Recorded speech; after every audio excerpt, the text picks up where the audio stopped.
President Emerson Mnangagwa yesterday said he has a list of companies and individuals who externalized money and assets during former President Robert Mugabe's era. He warned he will not hesitate to expose those who will not heed his 3-month amnesty, which ends at the end of February next year. I have a list of who took money out.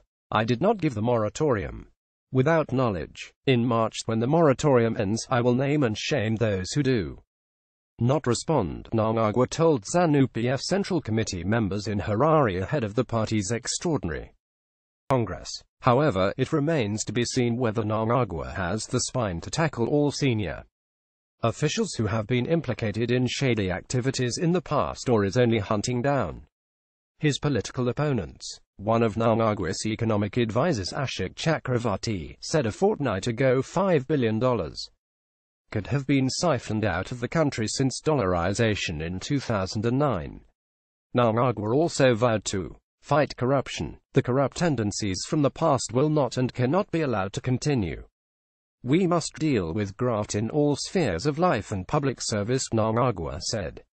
Julius Mulimu Nyerere once said that the widespread corruption in high places breeds poverty.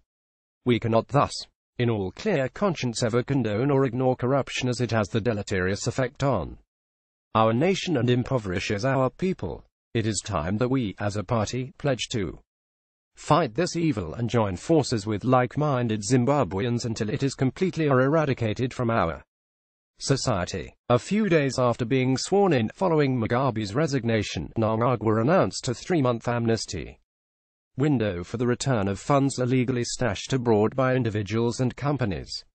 In a statement, Mnangagwa said, upon the expiry of the amnesty, government will arrest and prosecute those who would have failed to comply. Those affected are thus encouraged to take advantage of the 3-month moratorium to return the illegally externalized funds and assets in order to avoid the pain and ignominy of being visited by the long arm of the law, Mnangagwa said. Speaking at the Special Policy Dialogue Forum on the quest for political and economic reform in Zimbabwe, Chakravarti said there is need to look into the externalization of funds from the country. There is need for an inquiry into what has been happening in the last few years, Chakravarti said. So many resources have gone out of the country.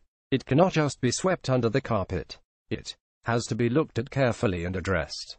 An official in the financial sector said the stock exchange-listed companies siphoned the money as management fees paid to their offshore accounts via official means. In most cases, the amounts were so big and suspicious such that they would force foreign central banks to notify the Reserve Bank of Zimbabwe (RBZ) of payments in case the money was laundered. So the RBZ has a record of all the transactions and the actual amounts that were deposited in offshore accounts. Between $3 billion and $5 billion is reported to be in offshore accounts, and the RBZ has been advised to approach the individual companies so that the money is returned before the law takes its course. The official also said several mining companies externalized money under the pretext of buying equipment abroad. The money was taken out with the RBZ's approval, but the equipment was never delivered. The companies failed to provide the bills of lading to the RBZ upon request.